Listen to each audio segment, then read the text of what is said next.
told me that she could have such a valuable, powerful lesson from a nursery rhyme? Man, how many of y'all would have believed you would have just got that type of content from Humpty Dumpty? But my gosh, it related to our business, doesn't it? It's a climb every single day. You see somebody that's elevated their position in the company, it didn't happen overnight. There's no elevators to success, as Craig said. They climb their way. You know what? I'm proud about this team. I'm proud of a lot of things about this team, but I'm really proud that we're climbers. Hey, in fact, we're proud of where we've come from. We started off today with the intro song. Started from the bottom, now we're here. But you know what we're more excited about? Is where we're going. Where we're gonna climb together by creating leverage. See, I realized when I met Chad Milner and Craig Harvey, could I make money in insurance without them? Yeah, probably could. But the leverage they brought, the experience, the expertise, the resources, hey, the strengths that I don't have, that I could leverage from them, together we could climb and do more.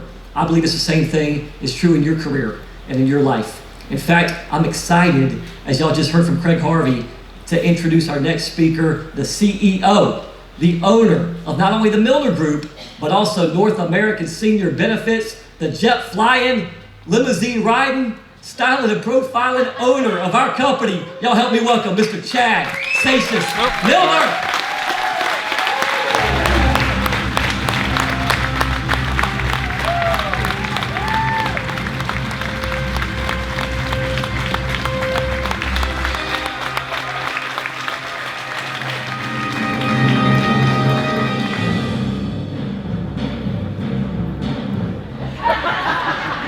I think that's the Ric Flair music. Somebody give me a woohoo. That's awesome. I want to talk to you today about something that's really important to me. I'm going to get real serious here, but I guess that's my job to kind of set the tone and set the mission and part of the vision for NASB.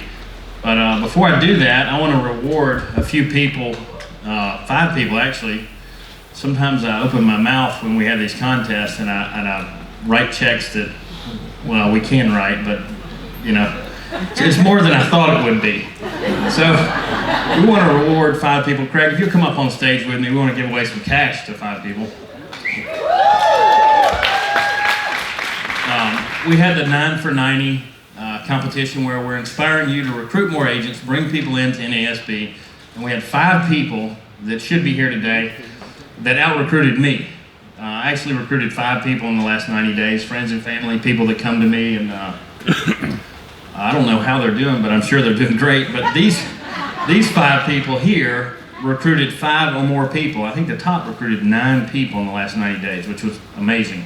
If you guys would all come up on stage, hold your applause until the end. Dusty Todd, Curtis Miller, Shane Richards, Amy Mason, and Randy Lanier. If you guys would come up on stage.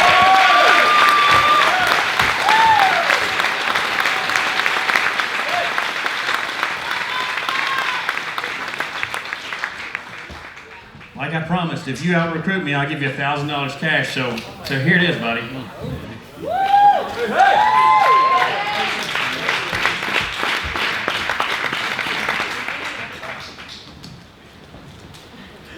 Wow. Thank you. Shake money! Shake money!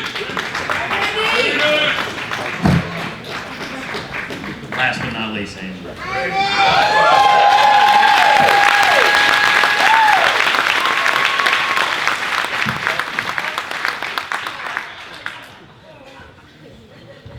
Some of you drove a long way to be here, but I met a lady last night. She flew from Honolulu, Hawaii. Where's she at? Randy? Right here. Where's she? Did you pay for her plane ticket? No, she paid for it. She did? Well, I'd love to give you $1,000 in leads.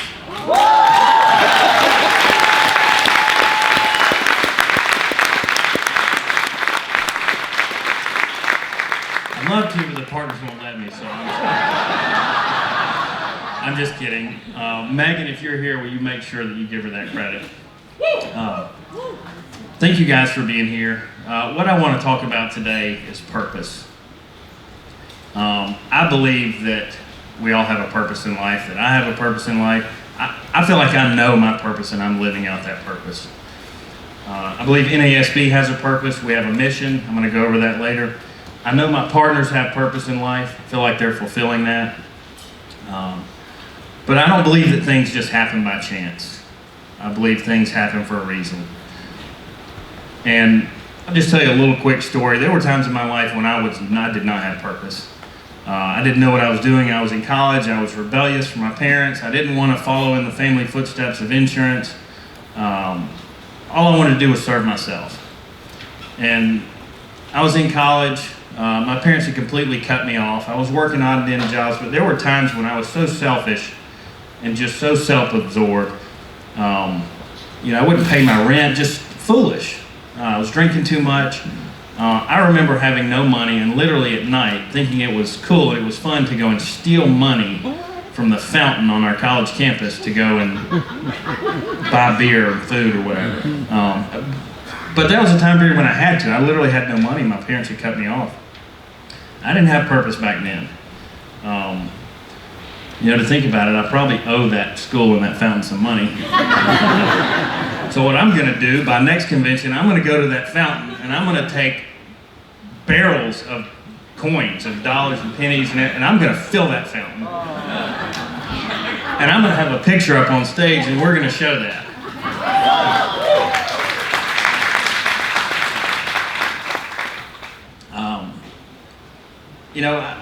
Something changed my life back then. This is my Bible. And I'll talk about that a little more. But part of my purpose was fulfilled, I believe, about 6 years ago. The first meeting I had with Craig Harvey was May 18th at 12 o'clock in 2012. I've got it on my calendar. I went back and looked at it this week just to verify and look at the dates, because I keep a really good calendar and Outlook. Every day my day is planned pretty well. I've got those notes from that meeting. What we talked about. I remember one thing, there was another person in the room. The first real meeting I had with Craig, it was me, Craig Harvey, another one of our founding partners who's moved on. I bought him out, but Whit Ferguson was in the room. And Whit asked me, he said, Chad, why do you want to get into the final expense business? Small policies, small premiums, chargebacks, all these things that, he said, we're making money in annuities. Why do you want to do this? And I said, well, Whit, think about the first time we heard about final expense, probably a year or two earlier. I said, we met a guy named Brock Nix. This wasn't just by chance. I just happened to meet this guy, I don't think, at a restaurant while we're waiting for our table, talking to him, asking him what he does. He says, well, I'm in the insurance business. I said, well, me too. He says, well, I write, $150,000 in premium a year. We go out and see people. We sell 10 policies a week. And, I was just intrigued by it. I don't think that was by chance that I met him. So I started looking at final expense. And I saw the competition. I saw the company that he worked for. They were doing $10 million in premium. That's a lot of premium for an insurance company. And I saw the numbers and I saw the policies that they were writing. And he told me what they did. Their company, their model was they would have 10, 20, 30 agents go into a town 100 miles away from where they lived. They would travel there for the whole week, stay in hotel rooms, go and write policies, never go back to that town, maybe a year, 2, 3 years later. They didn't deliver policies. They didn't do things that we do. But I looked at that and I said, wow, we can make a difference. We can do it better and different. If these guys are doing that much premium, I know I can make a difference in that industry. A year later, I meet Craig Harvey. Craig and I share the same vision. We can do it better than the companies he's been at before. I think we can do it better than the competition that I had seen. This didn't happen by chance. I think there's divine intervention there. I think we met because we had purpose. Maybe we didn't know our purpose then, but I believe God knew our purpose. Yes. And so all this didn't happen by chance. So I want to tell you another thing. You don't have to believe in Jesus. You don't have to believe in God. You don't have to believe that this is His Word. But what I want to tell you, let's just pretend for a minute, and I hope this is not sacrilegious. I was worried about this, but let's pretend like this is not God's Word. Let's just pretend like it's a book. Just a book. There's 7.6 billion people in this world, right? 2.2 billion profess to be a Christian and believe in this, but let's just pretend like it's just a book, right? The number one book ever sold, at least in the last 50 years of digital printing. This is the number one book ever sold, right? 3.9 billion copies of this book sold. By the way, guess what number 3 is? That's Harry Potter. I mean, 400 million copies sold of that. 3.9 billion copies sold of this book. Think about this as well. Think about what's in this book and what's happened in history. So, 2017 years ago, Jesus Christ was born. That's a historical fact. You don't have to believe it or not, it's a historical fact, right? And so what happened with Jesus' life, he literally changed the world. The world has changed because of him. Our calendar is different. Look at the wealthiest institution in the world ever. And what is it? It's actually the Catholic Church, but you could look at Presbyterian, Methodist, all that, and add it all together, and it's unbelievable. Here's some quotes. Here's a quote that says, "This church probably ranks second only to the United States government in total annual purchase." That means in stocks and bonds. Another quote, "And our roster of dues-paying members must be second only to the tax rolls of the United States government."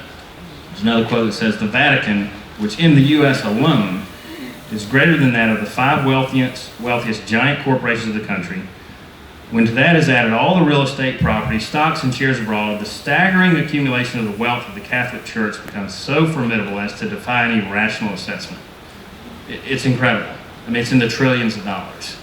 So if you don't believe in God, you don't believe in Jesus, you don't believe any of that, you have to be rational and realize 3.9 billion copies of this are sold. And the largest amount of wealth on earth is by the church, which was founded by Jesus, which is right in the middle of this book. This whole book is about Jesus. So if you believe what I just told you, which is absolute fact, it's undeniable, it's truth, then you owe it to yourself, in my opinion, to at least read this book. And if you don't have a copy, I'll buy you one.